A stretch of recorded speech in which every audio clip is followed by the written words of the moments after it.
All right, hello students. This is the video for the Unit 10 Edmonton Earth and Space Science unit activity.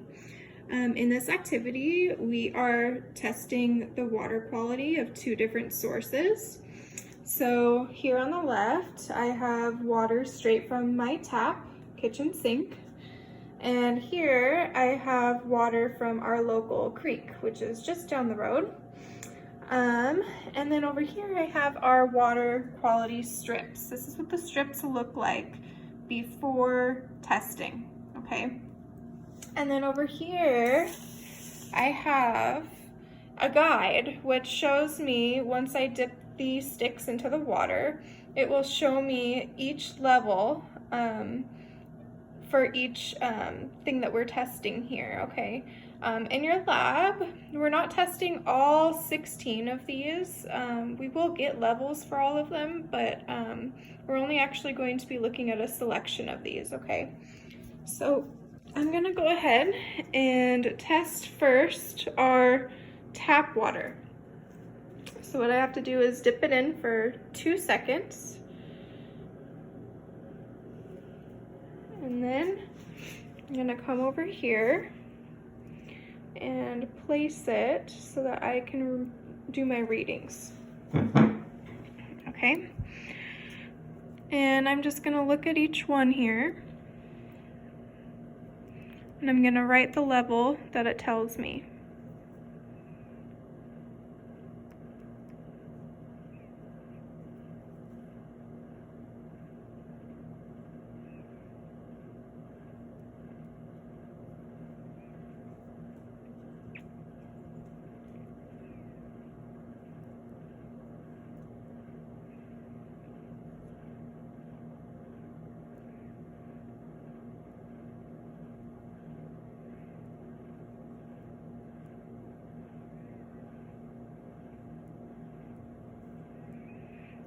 So each one aligns. This one looks like it's pretty high.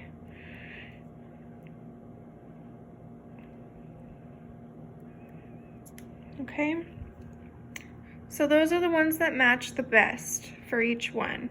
So in your lab, well, part A of your lab was basically to do a prediction. So I hope you guys did that, and if not, just make sure that you write your prediction on what you think you're gonna see in comparison from the creek water to the tap water. Part B is the results, okay? So the pH for the top part of the table, the pH, we're getting about an 8.2 pH for tap water. And for the alkalinity, we're getting about 120 milligrams per liter. For the next part of the table, the total hardness, that's up at the top, we're getting 250 milligrams per liter. For the nitrate and nitrite, both of those are 0. And for the iron, we are getting, let's see, that one was the third one down, 0. And for copper, we're getting about 0.5. And then for free chlorine, we're getting 0.5. And total chlorine, we're getting 0. So that's it for the tap water side. So I'm gonna move things over here and we'll do the other strip for the creek. Set this up for the next strip. Okay, so here we go. I have my next test strip. And I'm going to now place this one for 2 seconds into the creek water. And we'll move back over, place our strip down, and read it.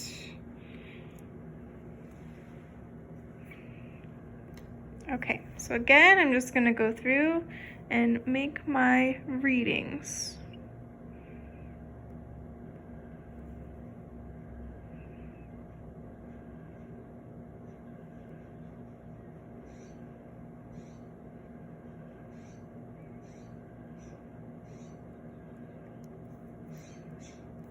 I'm gonna move over a little closer here. Sorry, that's what I've got so far.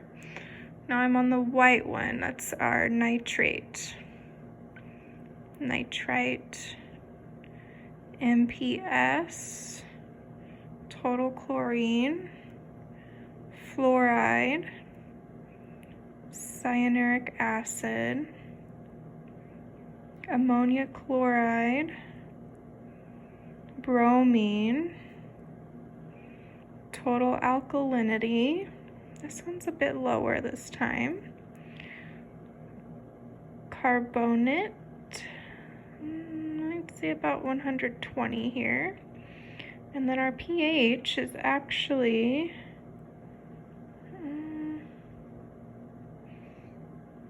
it looks a little bit lower than the last one, but I'm still just going to put 8.2.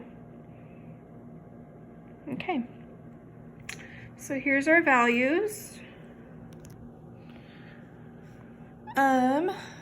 So for the creek water, which is the last column on your table, we have the pH as 8.2.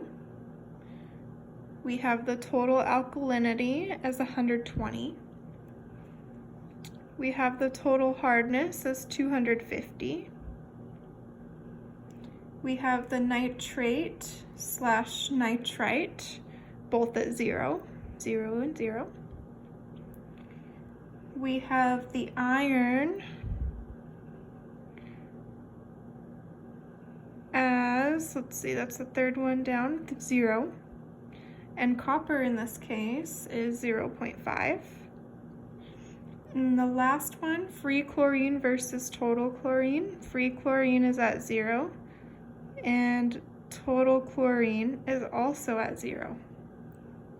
Okay, so now you have your comparisons, and you should see on your lab that there's accepted levels for each one of these. So like for the pH, it should be somewhere between 6.5 and 8.5. And on both of ours, our pH was about the same for both types of water. But it is still on the slightly higher end, right? So you guys go ahead and just, go down through your chart and just kind of look at the numbers and compare. Did anything surprise you guys? Were you expecting something different? And I want you to write your reaction to the values on part C. Were your predictions correct, right? Did you expect the creek water to be worse or better, about the same?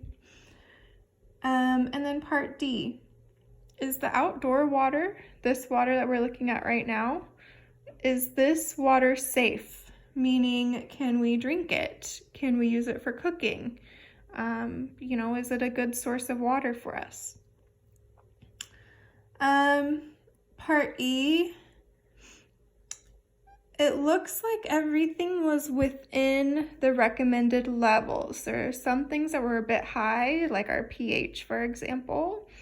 But I do want you guys to look carefully at all the numbers. If you see anything that looks outside of range, why do you think that is? Also, if you look and you see, okay, everything looks in range, why do you think that is? I live in Winters, so all of this water is coming from Winters tap, and then also the creek water is from Winters as well. Now, in 2016, Winters released a water quality report, and you can search that on Google. And in our report, you'll be able to see, where are some of these contaminants coming from? And also, what does Winters do to keep our water clean? Okay, and that's how you're going to answer part E. If you literally Google City of Winters Water Quality Report 2016, it's the first thing that pops up on Google. And that's it for this first task. Task 2 is independently done. You are going to have to write a 200 to 300 word mini essay to submit within that task. But that's pretty much all. Everything else you guys should be able to finish on your own. So let me know if you have any questions. And I am looking forward to seeing your guys' work. Thank you. Have a good day. Bye.